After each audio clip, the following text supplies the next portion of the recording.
Hey everyone, hopefully you're having a great Sunday so far. We have more sweltering heat on tap today and through the upcoming work week every day. Scorching hot temperatures, very humid, and not much rain over the next week. Today there is a heat advisory in effect from 10 a.m. to 7 p.m. Our heat index, or how it feels outside, can range anywhere from 108 to 112 degrees this afternoon. So make sure you drink plenty of water, stay cool, dress lightly, take it easy outside all this week. Wear the sunscreen, sunglasses, all of that. It's going to be super hot and really humid all this week. Lots of sunshine to come today. We'll have a few scattered clouds around, temperatures jumping into the mid and upper 90s for our afternoon highs. Again, with those feels like temperatures well into the triple digits. Mostly dry weather today, but there could be an isolated shower or storm this afternoon. Again, that heat index anywhere from 108 to 112. So that is some serious heat. And it looks like we'll only get hotter in the coming days, especially midweek. That's when our air temperatures may actually get to 100 degrees in a few spots. So that's what we have. The dog days of summer, they continue. Getting into today, there is a stationary front nearby that could allow for a couple spotty showers and storms to fire up this afternoon and into the early evening, but they will be spotty. They will be hit or miss. Not a guarantee for everyone. Hopefully you get lucky. You may see a cooling shower. If not, it's going to be blazing hot. And that's really it. Tonight, it's going to be dry overnight as well. Quiet getting into the overnight hours. Tomorrow, lots of sunshine again. Tomorrow, even lower rain chances, about a 10, maybe 20% chance at best. I think there might be a little sprinkle around tomorrow. Otherwise, no rain really in the forecast tomorrow or through much of this upcoming work week. Tomorrow, temperatures in the upper 90s, lots of sun, mostly dry, maybe seeing 97 degrees with winds coming in mostly from the north around 5 to 10 miles per hour. So there's some slightly drier air around today and tomorrow. It's not going to feel much less humid. There might be just a small little subtle difference on the North Shore, that our dew points might be a couple degrees lower. They're still in the low 70s range, so it's still very humid and muggy, but it's not maybe as oppressively humid today and tomorrow. But that's really it. I mean, it's still going to be extremely hot, and that is the forecast all this week. Another thing we're watching closely, the tropics. We've been talking about Debby now for the last couple of days. Well, it has undergone a bunch of different names. Now it's Tropical Storm Debby, producing winds at 60 miles per hour. That's expected to strengthen to a Category 1 hurricane before it makes landfall in Florida's Big Bend on Monday, and then make a turn to the northeast and slow down and just park out over the southeastern U.S. for days this week. Another area we are watching is this tropical wave in the Atlantic Basin in that main development region. It's east of the Windward Islands, so it's east of the Caribbean. This is a long-term area to watch. It's expected to move west into the Caribbean Sea, and we'll see what that does over the next week, but no immediate concern with that so far away. So let's talk right about Debby at this point. It is over the southeastern Gulf of Mexico. It's over the warm waters. It's getting a better structure. It's getting itself together. And the outer bands impacting southwest Florida. So Fort Myers, even into Tampa, down into Marco Island, seeing the outer rain band. Some heavy rain now for coastal southwest Florida at this point as it is moving to the north. And it will continue to push northward today and make landfall tomorrow. So this is as of the Sunday 7 a.m. update from the National Hurricane Center. Winds at 60 miles per hour, gusting at 65, and it's moving to the north-northwest at 13 miles per hour. It's 155 miles southwest of Tampa, Florida right now. So let's look at the cone walking you through today. We get into the next several hours. It is going to continue to be on this strengthening trend, I believe, getting into later today. Expected to become a Category 1 probably by late tonight or early tomorrow, and then again making landfall somewhere south of Tallahassee in the Florida Big Bend region, which is interesting because roughly this time last year, that was the placement of an ice storm. I think it was Idalia last summer.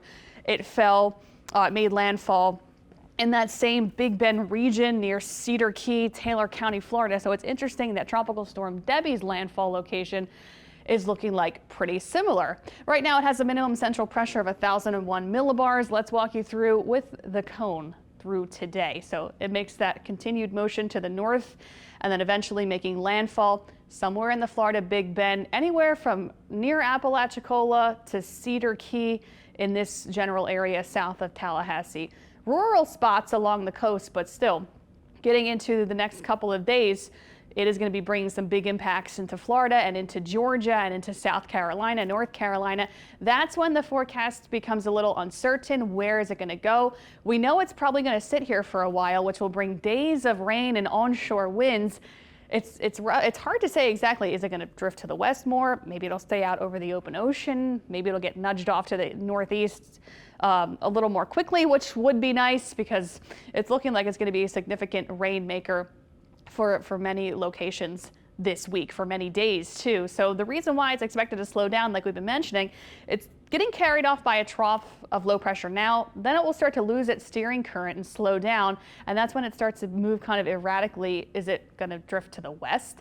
This is the GFS model, so it has it drifting a little bit to the west, even bringing a little bit of moisture. If it does this, I mean, this is the next Saturday, a long time from now. This is just a one model run. If it decides to drift west, maybe we'll see a little bit of moisture working into our area. Nothing big, nothing major, but that would be something that could give us some more rain maybe next Friday, next Saturday. Or the European model has it still slowing down, but taking it more to the northeast into the mid-Atlantic later in the week and bringing them some more rain, so extending the impacts more to the north. So it's really tough to say what's going to happen with this once we get into about Wednesday, Thursday. Where does it go?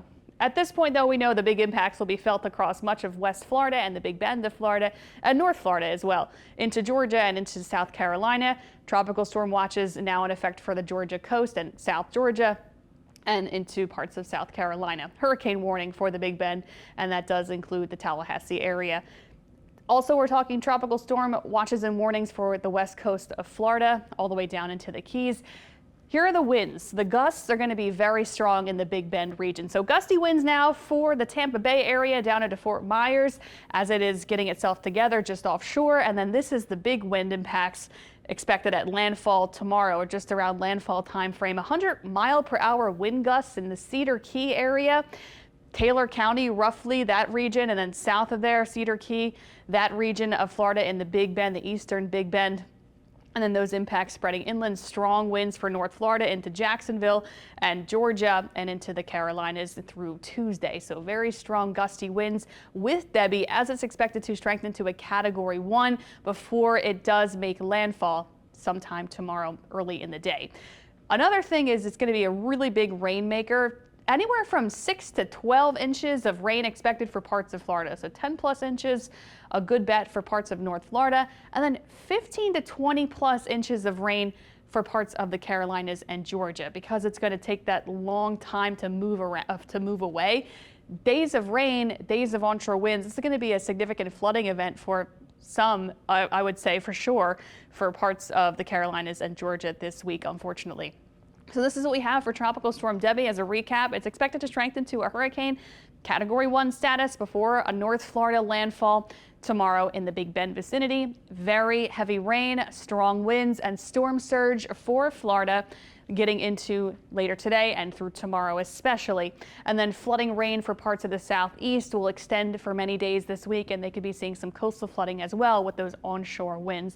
So we'll be watching this in the coming days. No impacts expected for us. So southeastern Louisiana, South Mississippi, we're in the clear. We don't have to worry about this. Out in the Gulf of Mexico, if you do plan to do any boating today, or really I would say tomorrow, if you plan to hit the Gulf to do maybe some boating on Monday, Tuesday, the seas will be a little bit choppy as you would expect with a storm nearby, and that's it. So we are sitting this one out. We don't have to worry about this in our area in Southeast Louisiana and South Mississippi. That is great news for us, but we exchange that for some heat. But I know we prefer the heat over any tropical threats any day. So this is what our 7-day forecast has. Check this out. Temperatures in the upper 90s, probably touching 100 degrees. In a few spots, especially midweek. Mostly dry this week with upper level high pressure building back overhead, a lot of sunshine, just a scorcher of a week and really unbearably hot week. If you have to be outside, it becomes a little unbearable. So make sure you take care of yourself. Later in the week, we could see a few more spotty storms trying to pop up, hopefully, but I'm only keeping a 20% chance of rain and then bumping it up to a 30% chance of rain by next Thursday, Friday, and into next weekend. So thanks for tuning in. We'll be back for the WWL Louisiana News this evening.